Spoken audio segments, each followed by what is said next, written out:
Hannah, an ambitious young woman who has just graduated from high school, had a normal evening at work. But something strange happened when she left work in the late afternoon and mysteriously disappeared. There was no sign of danger, no goodbye, no message. Hannah's family and friends gradually became worried when she did not return as planned. Their calls were unanswered, and they immediately called the police. The whole small town was suddenly pulled into a whirlpool of fear and confusion. The search began with the faint hope that she had just lost her way or encountered some temporary situation. However, what was discovered later led everyone into a horrifying story that no one could have imagined. Small clues began to appear. Her car was abandoned, personal items were scattered, and especially a series of mysterious events that gradually unfolded. The police, along with Hannah's loved ones, try to piece together the scattered clues to find the truth. But the more they search, the more dark secrets are revealed. Will they be able to find Hannah in time, or will it be too late? Hannah was born in 2003 and grew up in the loving arms of a family in a small, peaceful town in Massachusetts. As the only daughter, she always received special attention from her parents, and their relationship was extremely close. With a bright smile and gentle personality, Hannah was not only the pride of her family but also a familiar face loved by everyone in town. At school, Hannah stood out not only for her fresh appearance but also for her impressive achievements in sports and music. As a member of the school tennis team, she always showed determination and outstanding talent. Music was her other great passion. Hannah often performed with the school band in major events and performances. Friends and teachers always remember her as an ambitious girl, always full of enthusiasm. After graduating from high school, Hannah spent the summer working part-time at a local clothing store, saving money to attend college in North Carolina. Her life seemed to have everything planned out with a promising future.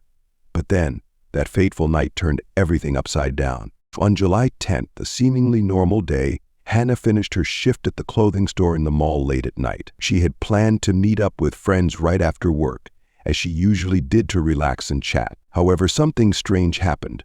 No one received any calls or messages from Hannah after she left work. Her phone was suspiciously silent, and her friends who were still waiting for her to arrive couldn't help but feel uneasy. As the night deepened, Hannah's friends and family began to worry.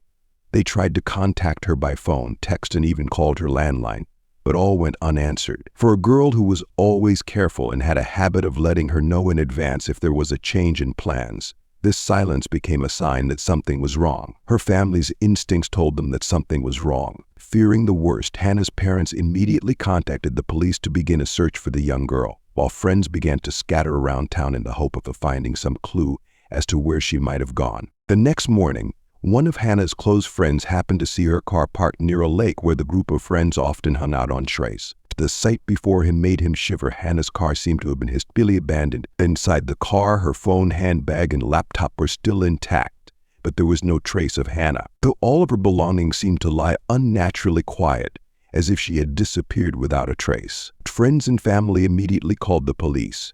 When the authorities arrived at the scene, they began a thorough inspection of the car. Every corner from the seats to the trunk was carefully searched, but there was no sign of a struggle or unusual traces. There was no blood, no stains, no suspicious fingerprints to be found. The car was parked there as if it were just an abandoned vehicle, but Hannah's disappearance made things even more mysterious and confusing. There was a sense of anxiety and tension as the car was left with everything intact, but its owner had mysteriously disappeared. The police began to expand their search around the lake area, hoping to find some clues about the young girl, but all they heard was an eerie silence. As soon after the official investigation began, the police quickly contacted Hannah's friends and family to gather information. Everyone was bewildered, not understanding how a young, energetic girl like Hannah could disappear so mysteriously. That when the detectives asked about her private life, a name appeared in the conversation: Jason, Hannah's ex-boyfriend. Hannah's friends said the two had dated for a long time, but the relationship ended shortly before she went missing. They had broken up a few months ago. Jason said he still had feelings for Hannah and seemed unable to accept the breakup. The police immediately sought Jason out for questioning. When asked about the night Hannah went missing, Nama insisted that he had not seen her that night. He said he had been home with his mother all evening and had not gone out. Jason's mother quickly confirmed this, saying that her son had been home all evening. Although there was no concrete evidence linking Jason to Hannah's disappearance, the fact that he was the last person to have had close contact with her meant that the police could not rule him out as a suspect. There was something about Jason's calm demeanor that was surprisingly unsettling, and the investigation continued with many unanswered questions. After Hannah's body was found, police began to scrutinize every aspect of her life for clues that could lead to the killer. But one of the most suspicious clues stemmed from Hannah's relationship with her ex-boyfriend, Jason. Initially, Jason appeared completely innocent, claiming that he had nothing to do with Hannah's disappearance. However, when police searched her phone data, they discovered that the last text message Hannah sent on the evening of her disappearance was to Jason. In the text message, Hannah wrote just one short word, "We're here." This immediately raised suspicions in the minds of investigators that John knew more than he initially claimed. Not only did the text messages stop there, the phone call between Hannah and Jason before she left the clothing store also became a point of suspicion. Jason's testimony was initially vague. He claimed that he did not see Hannah on the night she went missing and was only at home with his mother. However, through careful examination and increasingly clear suspicions, the police began to put pressure on Jason. They wanted to know why he did not mention the call or text from Hannah, which made it seem like he was hiding something. Under prolonged questioning, Jason finally admitted an important detail that he had previously intentionally omitted, that he confessed that Hannah had come to his house that night. According to Jason, they had a brief conversation about their old relationship, which had ended a few months ago. But Jason claimed that the conversation was not tense, and the two said goodbye peacefully after about 10 minutes. However, Jason's deliberate omission from the meeting and his initial statement added to the police's suspicions. His cover-up of the meeting, coupled with Hannah's final text message to him, raised suspicions that Jason may have played a role in her disappearance and death. As the investigation deepened, the police looked into Jason and Hannah's entire relationship. Hannah's friends revealed that the relationship had been on the rocks before the breakup. Jason became controlling and jealous when he saw Hannah spending time with friends or other people. They often argued because of Jason's excessive control. Testimonies from Hannah's friends suggested that after the breakup, Jason did not take the end of the relationship lightly. He frequently contacted Hannah, trying to convince her to come back. Although Hannah tried to keep her distance, Jason did not seem to give up hope of a reconciliation. This further led police to believe that Jason may have been angry or deeply hurt after Hannah flatly refused to resume their relationship. That when confronted with questions about calls and texts from Hannah on the night of her disappearance, Jason appeared upset and stressed, which investigators could not ignore. Upon further questioning, Jason admitted that the conversation between him and Hannah was not as normal as he had initially claimed. In fact, Hannah had come forward to make it clear that she wanted to end all contact with him. Jason described Hannah as being very adamant, which he found insulting. He could not believe that after 3 years together, Hannah could so easily reject his attempts to save the relationship. But Jason said that after she left, he was haunted by this rejection. As police continued to investigate, they discovered that Jason had a history of violent behavior in previous relationships, although he had never been arrested or formally charged. Jason's previous relationships had all ended in acrimony and arguments, and several of his former friends described him as a hot-tempered and controlling person. These details not only increased suspicions about Jason, but also focused the police's investigation more closely on what happened after Hannah left his home on the evening of her disappearance. Traces of blood on a towel found near Hannah's body led police to believe that the killer had attempted to clean up the scene, or at least used the towel to cover up the body. The towel, along with the injuries on Hannah's body, suggested that she may have been attacked shortly after leaving Jason's home. Police also examined other marks on Jason's body, especially scratches or injuries that could have been the result of Hannah's attempts to defend herself. Although Jason tried to avoid answering these questions, nothing escaped the attention of investigators. The police then decided to conduct a more thorough search of Jason's home. The blood found in the garage and the gourd and the suspicious marks around his home led the police to believe that something bad had happened there. The evidence continued to be sent to the lab for further analysis. And when the DNA results from the blood samples on the towel and at the crime scene came back, it matched Jason's, putting him in an undeniable position.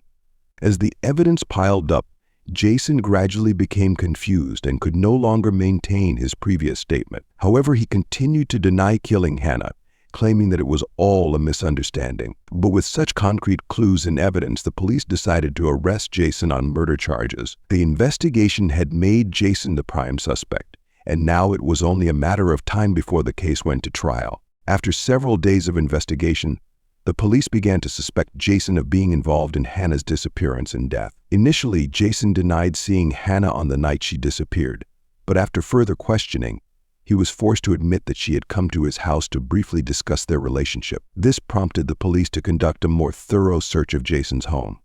On July 15th, the police officially obtained a search warrant for Jason's home. When they entered the garage, they noticed traces of cleaning chemicals and a strange odor in the air. Using an ultraviolet light, forensic experts discovered faint blood stains on the garage floor. These blood stains indicated that a struggle had occurred. Blood samples from the floor were immediately sent to the lab for DNA analysis.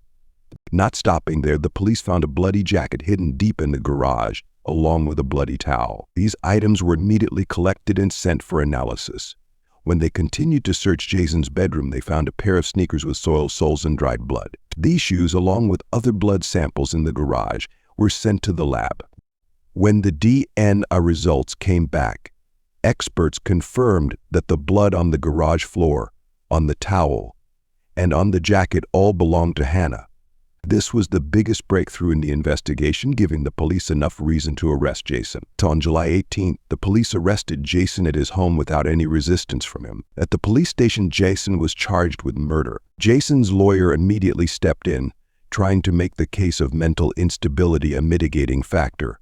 But with the overwhelming evidence from DNA and other physical evidence, the case against Jason was solid. The press began to widely report on the case, shocking the community.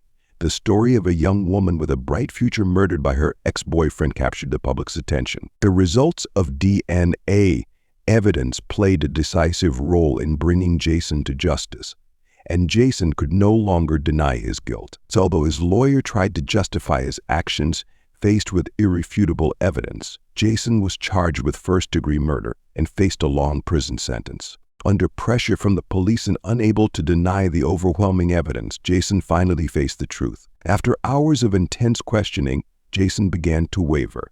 The police used psychological tactics, emphasizing the undeniable evidence, including Hannah's blood samples found in the garage, on his clothes, and bloodstains in his house. But Jason understood that there was no way out.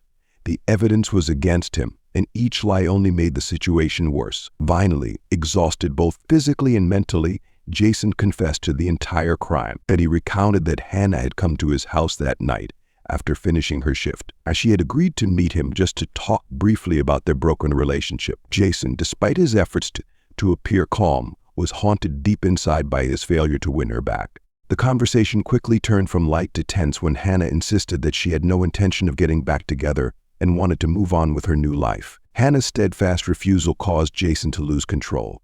In his rage, he could not contain himself. Jason admitted to savagely attacking her. His rage was so great that he began stabbing Hannah multiple times, then strangling her until she stopped breathing. After realizing what he had done, Jason panicked. He did not know what to do next. He dragged Hannah's body into the garage, attempting to clean up the blood on the floor with a towel, but the amount of blood made any attempt to conceal it hopeless. Jason knew that he needed to hide the body to cover up the crime, but his mind was in turmoil, and he had no concrete plan. Jason decided to take Hannah's body to a nearby swamp. He wrapped the body tightly in a towel, put it in his car, and drove to a remote swamp area. There, in the darkness of the night, Jason dumped Hannah's body in the water, thinking that this place would keep the secret forever. He even intentionally left Hannah's car near the lake in the hope of creating a fake crime scene to distract the police. After completing the disposal, Jason returned home, washed the remaining blood from his body and clothes, hoping that his crime would never be discovered. However, he did not expect that the hasty cleaning job left enough blood stains for the police to track him down as the culprit. The bloody towel he used to clean up the scene became important evidence, and from there, Jason's actions began to be unraveled. In his final confession, Jason admitted that everything happened too quickly, and he did not think he could lose control like that. He admitted that jealousy and the pain of rejection drove him to his cruel actions. "I just didn't want to lose her," Jason said, his eyes filled with remorse. But he could not hide his weakness and fear of the fate that awaited him. Despite confessing to his crimes, Jason's remorse could not ease the pain of Hannah's family. Her parents, who had always hoped for a bright future for their daughter, were now left with nothing but emptiness. Jason's confession, while bringing justice to Hannah, also closed a painful chapter with an outcome no one could have expected. Ultimately, Jason was charged with first-degree murder, and no matter how sincere his remorse was, it could not change Hannah's fate and his life behind bars. After a long and emotional trial, Jason was sentenced to life in prison without the possibility of parole. The verdict was delivered in a heavy silence, as Hannah's family and friends could not believe the heartbreaking reality that the young girl with such a promising future was gone forever. Jason, dressed in his prison uniform, sat quietly listening to the verdict, no longer the arrogant look he had when he was arrested. He had no choice but to bow his head and plead guilty to his terrible crime. Jason admitted that he killed Hannah in a fit of rage when she refused to rekindle their relationship. That what had seemed like a sweet high school relationship turned into a burden as Jason became possessive and controlling. Jealousy and desperation drove him to commit a brutal crime. Hannah's family, who had hoped for a bright future for their daughter, were left with nothing but emptiness. Hannah's friends could not believe that Jason, whom they once knew, could have done such a terrible thing. They had hoped that she would return safely, but that was shattered when her body was found. Hannah's memories will remain in their hearts forever, but nothing can replace her presence. The community has also been greatly affected by this case. Hannah's story has become a heartbreaking reminder of the dangers of unhealthy relationships, of the need to educate people about love and emotional abuse. Hannah and Jason's relationship has become a model for many discussions about how to prevent similar tragedies. For Hannah's family, the pain is unbearable.